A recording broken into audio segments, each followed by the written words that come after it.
The Nashville Predators kick off preseason today with a doubleheader. We'll talk about what we're most looking forward to watching. Plus, the Preds scrimmage maybe reveals a new top-line winger, Cole Smith. We'll debate what we think about that. Plus, two Preds on the NHL's top 50 players today on the Locked On Predators podcast. You're Locked On Predators, your daily podcast on the Nashville Predators. Part of the Locked On Podcast Network, your team every day.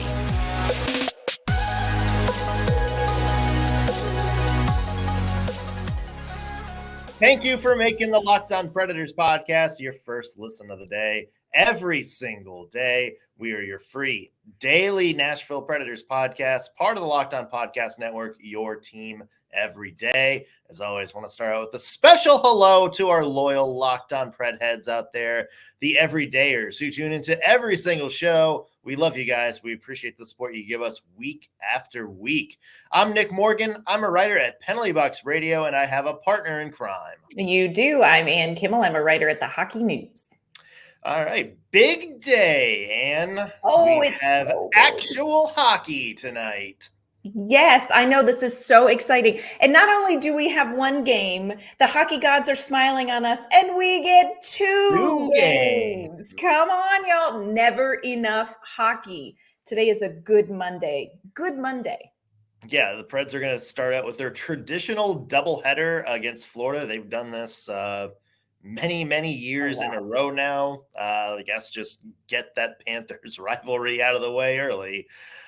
So both games are going on in Florida. We'll, of course, be watching them. They're going to be streaming on NashvillePredators.com for anybody that wants to watch. We'll have our thoughts on that coming up a little bit later today. We're going to talk about what we want to see from the first preseason games. Also have a couple of Preds on the NHL's top 50 list. But we'll start, Ann, with maybe an answer to one of preseason's great mysteries was who was going to be on the top line. Now that we figured out it's Ryan O'Reilly and Filip Forsberg, the question became, who was going to play with them? I don't think a lot of the fans like the answer they got over camp so far. Yeah, I was amazed at the response. Were you? No, my friend. But I have big thoughts about this. So when you think about Ryan O'Reilly, Filip Forsberg, everybody's like, could it be Luke Evangelista? Could it be Phil Tomasino? Could this be a chance for, would they put Gus Nyquist up there? Gus Nyquist and Cody Glass are really working a lot together, so keep that filed away. But the player who has taken a number of drills, spent a lot of time scrimmaging and practicing with Filip Forsberg and Ryan O'Reilly. Deep breath, everybody. Cole Smith. Let's go, baby. Bring on the content, Ann. Oh, my goodness. So I just tweeted it out from training camp as a note. Like, hey, let's talk, what's so interesting? Like, who? Just tweeted out, hey, Cole Smith practicing on a line with Filip Forsberg and Ryan O'Reilly. What was I thinking, Nick? What was I thinking? You were thinking that there needed to be a great topic for Monday's Locked On Predators podcast. And here's the thing. It's not just like Cole Smith playing on the top line. It's Cole Smith playing on the top line. And according to you and according to Andrew Brunette, looking pretty good there too. Let me tell you what is true. And people have their feelings about Cole Smith, and we can dive into that in a minute. But let me tell you what is true. If you had walked into training camp to this practice and you had watched, a bunch of drills, you had watched the scrimmages, one of the players that would have stood out to you as being, hey, this is somebody who's really playing well. This is somebody who's on top of things on the drill. This is somebody who is finishing chances. This is somebody who is generating chances. It would be Cole Smith. Now, fans, you can like it, you can lump it, but it doesn't make it not true. And this is something that across the board, if you talk to several of the people, several media people that were there, we were all like, is it me or is Cole Smith a standout player in this training camp? And the bottom line is Cole Smith looks fantastic, y'all. He just does. Yeah, and here's the thing, like when Cole Smith was in the lineup last year, there was a lot of Oof. discourse. There's a lot of, oh my God, like, what does this organization see? What has John Hines seen him? Why is David Poile keep like pushing him? Why are we sacrificing like Ellie Tolvanen for somebody like this? So we got to remember, like, when Andrew Brunette and Barry Trotz came in, the conversation was, okay, we're not going to have those types of situations anymore. We're going to prioritize the younger players. There's going to be more competition. Yes. There's going to be sort of no room for error in terms of lines. And we're going to give all these younger people a chance. Like you heard Barry Trotz say, hey, there's going to be some young players coming for your veteran spots out there.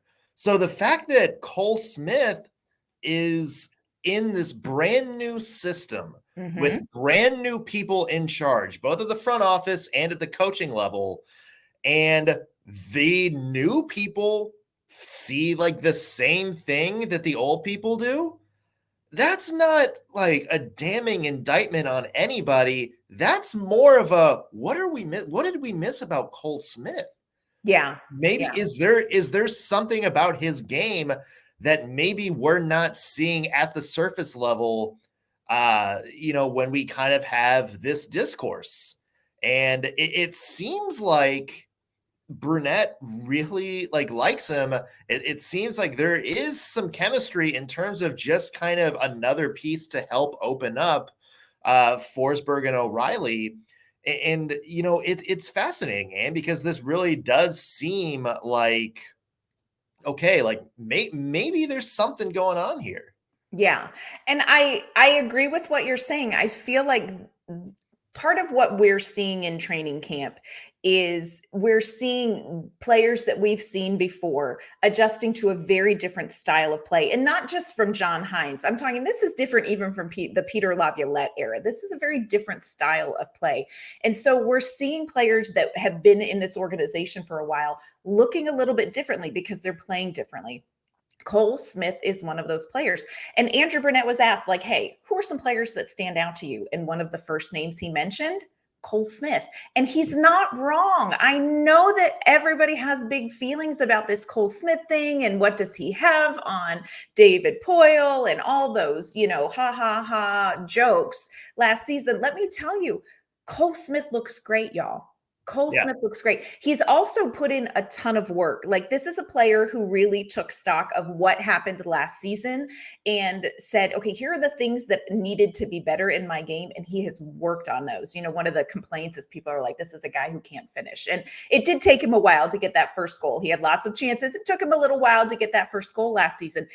Emma Lingen had a great article out on Cole Smith talking about, his off season and coming into the season. And he built a new house. And part of that, he built a shooting space. This is a guy who has been spending all offseason putting pucks on net. And you're seeing that. Like, I'm telling you, I know that people don't want to hear it, but y'all, Cole Smith looks real good. Now, everybody looks real good in training camp. So let's see, what's going to happen in some of these preseason games. But this is a player who is keeping up with the pace with Filip Forsberg and Ryan O'Reilly. He is reading play the same speed as Ryan O'Reilly and Filip Forsberg. He is finishing his chances like people wanted to see last season. Y'all, don't get on Cole Smith. Don't get on Cole Smith. I'm telling you, give it a chance. Take it down a notch. Everybody breathe. Yeah. And as this is a player that I think more people would maybe be happy to see elevate had it not been for the Ellie Tolvanen situation. I'll just throw it out there. I think he kind of got the brunt of frustration from that. Yeah. He took so much heat last season that wasn't even about him. Yeah. We're going to see if that line indeed sticks together in the first couple preseason games tonight. Of course, there's 2 games, so there's going to be a split squad. Andrew Brunette, or I should say past coaches, typically keep the lines they want to see together in these games. So we'll see if that is indeed the case tonight. We're going to talk about what else we want to see in the first 2 preseason games tonight. There's, of course, a lot to watch out for. We're going to get to that in just 1 second. But first, want to mention today's episode brought to you by Jace. Medical. Everybody should be empowered to care for themselves and their loved one during the unexpected. And unfortunately, there has been a lot of unexpected over the past 5 years or so. Of course, COVID, a lot of people have been like trapped overseas and stuff like that without access to medication. So that's why Jace Medical is offering the Jace case. The Jace case provides 5 life-saving antibiotics for emergency use and gives you a peace of mind so that you're not just hoping that you have access to the medication in an emergency. Jace Medical makes sure you have that medication in hand. It's super simple. Jace handles everything from the online evaluation to licensed pharmacy medication delivery and ongoing consultation and care. So don't get caught unprepared. Get $20 off these life-saving antibiotics today from Jace Medical by using code LOCKEDONNHL at checkout on jacemedical.com. Again, that is JASE medical.com. All right, Ann, we have preseason hockey tonight. Actual hockey. Let's go. Of course, the Preds take on the Florida Panthers in beautiful Sunrise, Florida. Shout out to Armando Velez at Locked On Panthers. Yes. Like this is the first time we get to see these Nashville Predators under Andrew Brunette. What are you most excited to see tonight? I'm very excited to see how the Nashville Predators keep pace against another team. We've talked about it, on Friday. The word from training camp this week from everybody, veterans, rookies, Andrew Brunette, all of us watching, is fast. This team is playing so fast. So the first thing that I really am looking for is, are they going to be able to keep that pace against another team in a game situation? And I think people will notice a difference. I do think you're going to see a different style of play from the Nashville Predators, but let's see, how does what we've seen in training camp as far as pace, as far as pushing the puck, playing a very north game, moving it quickly, how is that going to translate against another team in a game setting? So for me, that's really the first thing I'm looking for. Are they going to keep up this fast pace? And if they do, y'all, it is some exciting hockey. So really curious to see how the pace goes in these 2 games today. Yeah, I'm with you. Like this is kind of their first chance to see them actually go up against another team, and we notice a lot of changes in the scrimmages and stuff. Yes. We notice they're playing a little bit different. We notice the style. We know like Andrew Brunette, the way he likes to roll out lines, kind of along the lines of what we talked about, where he likes to go 4 lines. Mm-hmm. So this is kind of the first test to see, okay, how different is this team? Right. You maybe you're not going to see like some of the roster battles and stuff like that, but you're going to see it in, is Filip Forsberg, playing a little bit differently than he has the past couple of years? Is Roman Josi doing something a little bit different? So there's a lot of interesting storylines for that. The other big thing, Ann, that I'm Mm-hmm. looking forward to seeing, and this is, I'm sure, something a lot of people have their eye on, is special teams. Yes. Power play in particular Yes. has been the bane of the Nashville Predators' existence Yes. pretty much since 2019. There just haven't been any sort of consistency there. So a lot of people are looking at Andrew Brunette and saying, okay, buddy, like you're the offensive genius here. What are you going to do to help us score with the man advantage? Yeah, this is going to be really interesting. And we didn't get much of a look at the power play and what Andrew Brunette was thinking early in camp. Yesterday was the first kind of time that he sort of tossed something out there, and just to see kind of what happens. And so Andrew Brunette talked after practice about kind of his power play philosophy, what he was trying yesterday. And this is what he had to say about power play. I just put guys out there and hopefully they make plays, No, I mean, I think you have concepts and ideas. The end of the day, you want to let your players have some freedom to be creative, to make plays. You give them options, they make decisions, and you got to trust that they're going to make the best decision. And I think we go through things, we'll work on things, but ultimately they're the ones making the plays. Again, you're trying to create scenarios where they can make decisions on who's around, so you give them as many options they have. And probably some of my tendencies or some of the things that I believe are important, how the power play works. How do we find some space? How do we create some through movement? All those kind of things. And I still have to get familiar with their skill sets. And that's why it was kind of fun today to play different guys, different places. And I'm still really trying to figure everybody out right now. I know they're really good players. I've seen them play in the past, but just see where they fit in different spots and go from there. I was with him in the first line. Like, yeah, just throw some guys out there. See what happens. It's simple enough. Yeah. Well, and here's what I really liked. Kind of the word that caught my ear when he was talking about the power play is creative. Mm-hmm. And there is something to be said for putting guys out there, giving them some options and letting them read the play and make the decisions. And so it'll be interesting to see in these two games today, if the Predators get a chance on the power play, what's it look like? Now, it's early, y'all. There's no real structured system put in place yet on the power play. And he's not going to play the power play loosey-goosey like this, down the stretch. But it's going to be really interesting to see the combinations that he puts out there. And also, what can they generate with a little bit of freedom on the power play? I think we have some players with a little bit of creativity can do some interesting things. So the power play, I think is going to be really interesting. And okay, can you not just kind of like a coach that's like, just throw some guys out there and see what happens? Like, okay. What's the worst that can happen? I mean, come on.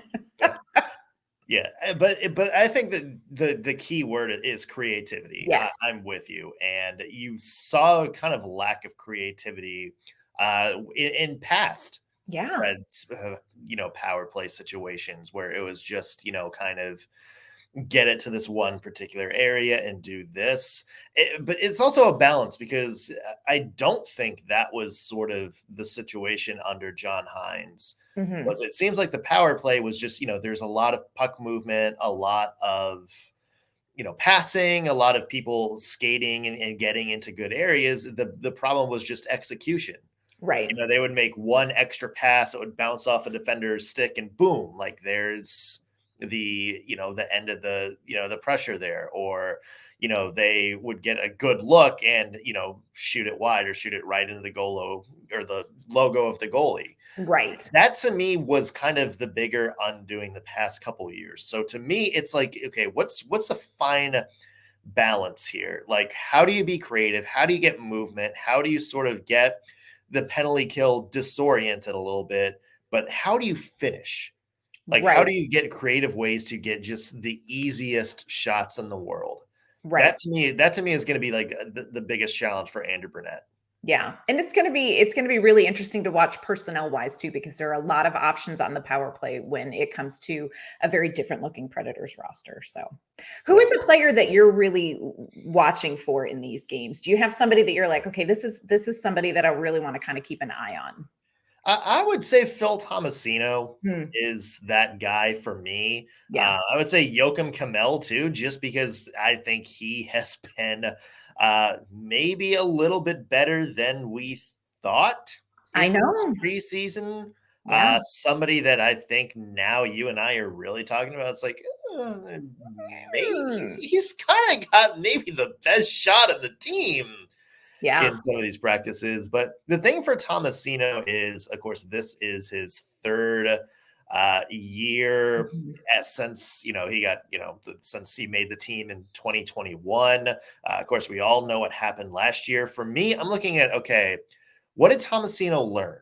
Like, what did he kind of take away from the experience of coming in, having a really good first year at the Preds, wind up going back to Milwaukee last year, coming up at the end of the year? Like, what did you take away from that? Like, what is the big next step in your development? Like, I really want to see him kind of be, I would say, maybe the leader of the young guys. Yes. Like, I want to, of all of, him, of Evangelista, Kemell, I want to see Tomasino be the guy that looks most ready to jump into a top six and be an impact guy right now. That's what I'm hoping to see tonight. Yeah. Yep. So yeah, there's preseason hockey, and we're going to talk about it tomorrow. Yeah. Puck drop is, I believe, at 1:00 Central Time. And then game 2 is 5 o'clock Central Time. Both of those are going to be on the Predators website if you want to take a look. Also, some news from the Nashville Predators this week, kind of maybe more along the lines of news from the NHL, but they are releasing their top 50 players right now. And a couple of Preds are on the list. We'll see if we agree with where they're placed coming up in just a second. First, want to let you know this episode is brought to you by our great friends at FanDuel. You can snap into action this NFL season with FanDuel, America's #1 sportsbook. Right now, new customers get $200 in bonus bets guaranteed when you place a $5 bet. That's $200 in bonus bets, win or lose. So if you've been thinking about joining FanDuel, there is no better time to get in on the action. And here's what's real. This app is super easy to use. There is a wide range of betting options. You can bet on spreads, player props, over-unders. You know, if you want to inflict a little personal pain, go ahead and place a bet tonight on AJ Brown's receiving yards in the Monday Night Football game. Lots of options there. So visit FanDuel.com/lockedon and kick off the NFL season. Again, that's FanDuel.com/lockedon. FanDuel, official partner of the NFL. All right, and so each year, right before the season starts, the NHL puts out a list of their top 50 players right now. They do like a big countdown on the NHL network. And this year we have a couple of Nashville Predators on the list. Juuse Saros comes in at number 40. Right behind Tim Stützle and Nico Hischier, right in front of William Nylander and Kyle Connor. And then we have Roman Josi coming in at number 24, right behind Victor Hedman, right in front of Charlie McAvoy.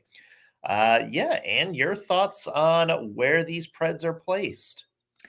I think it's very interesting. Each of them were 5th in their respective positions. So Saros was considered the 5th best goalie. Josi, I think, was the 5th best defenseman. So that's kind of where they fall in the big picture as far as across the league in their positions. I'm a little surprised at the ranking of Saros, if I'm being totally honest. Mm-hmm. I really am. And I feel like this is a case of, people overlooking him. The Hockey News did a writer's poll, and one of the questions was who's in the Vezina conversation, and Saros tied for 4th. And I'm like, even that feels like y'all are underestimating what Juuse Saros can do and his value. So I feel like Saros is a little bit underestimated. Roman Josi, like, I get that. Like, I feel like, okay, yeah. I don't know. I mean, and look, let's see what they do this season. I think Saros is going to be so important to this Predators reset. So it'll be interesting to see how perception of him changes over the course of the season, regardless of kind of wins and losses. Saros is going to be so important. So how is that going to change? I don't know. How do you feel about this? Yeah, I think the 4 in front of Saros were Vasilevsky, Shesterkin, Sorokin, and Hellebuck.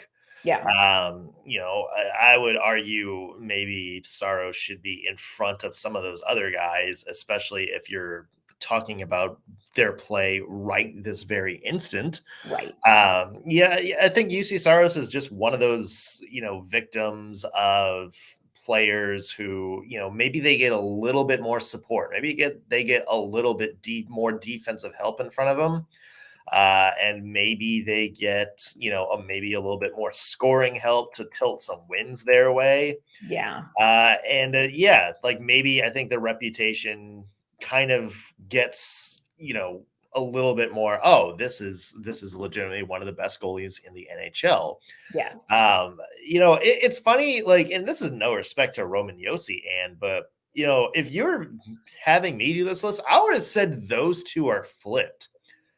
I thought the same thing. Put Saros in the top 25 and have Josi at 40. Yes. I thought the exact same thing. I thought these numbers surprised me. I would have thought Saros would have ranked higher. And again, no disrespect to Roman Josi, but just, compared to other players in his position and value to the team, I would have thought that Saros would have been top 25. Yeah. I mean, he should. He Yeah. should be top 25. Especially when you're just talking about like pure impact to a team. Like he is a massive impact player. Yeah. Yeah. Yeah. And I like what you said too about let's see how perception changes with the defense in front of him, because we've talked about, the Nashville Predators have 7 NHL quality defensemen and then a slew of high quality young guys that are battling for positions. So let's see how this defense shakes out and if that does kind of affect perception for Saros. Because I agree with you. I think wins and losses kind of affect his perception. I think goals against last season didn't really do him any favors as far as across the league respect, but so much of that really was not on him, was on kind of the team in front of him. So let's see how this changes. I'll be very interested to see where Saros ranks at the beginning of next season. Yeah. Speaking of next season, here's a fun follow-up question, maybe putting you on the spot. Who do you think is most likely to be a third Pred added to that list next year? What a great question. I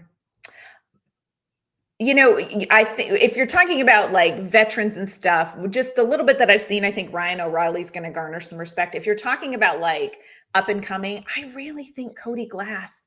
Y'all, Cody Glass has been such a delight in this training camp. This is a young man who is picking up where he left off at the end of last season, playing with a ton of confidence.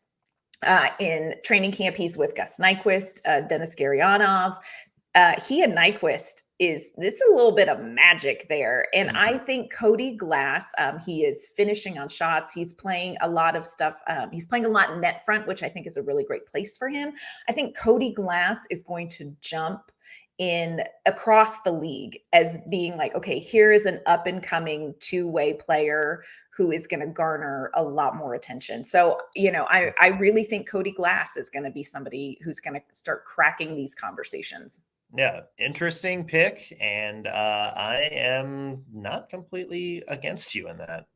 What about you? Who do you think is going to be the guy next year that's going to crack this? I mean, I would say just based on the offense, like Filip Forsberg is probably the guy that's going to maybe be the most likely, just because I think he's already got some respect around the league. And, you give him, a year like he had 2 years ago, like he gets 40, maybe flirts with 50 goals this year. And I think people are starting to be like, oh, okay, like this was a really good player who was just kind of caught on a bad team for a couple of years. So, right. I would say a good season from Forsberg, and he's back in that conversation. Yeah. It'll be interesting to see. It's going to be very fun to watch Filip Forsberg and Ryan O'Reilly, y'all. Yeah. I don't think it's out of the question that Joakim Kamel is up there in a couple of years. I know. Pure goal scorer. Like some exciting times. Yeah. Of course, they'll have to do some stuff on the ice too to make it happen. And their first chance to do that again today, a doubleheader against the Florida Panthers. We will be here tomorrow talking about some of our biggest takeaways from the first 2 preseason games on tomorrow's episode. We also have a couple of crossovers still to get to. We're going to have one with the Chicago Blackhawks, Locked On Blackhawks, later this week. So stay tuned for that as well. Ann, where can people find your work? You can find my work online at InsideThePreds.com. You can find me on Twitter X at AnnK_Mama on Ice. And you can find me at penaltyboxradio.com or on Twitter X at _NS Morgan. Yeah, that works. Also, make sure you guys follow us on Instagram and Facebook. Just search Locked On Predators and you will find some good content there as well. That's going to do it for us on today's Locked On Predators podcast. Thanks for making us your first listen of the day. We'll be back tomorrow with some preseason recap. We'll see you then.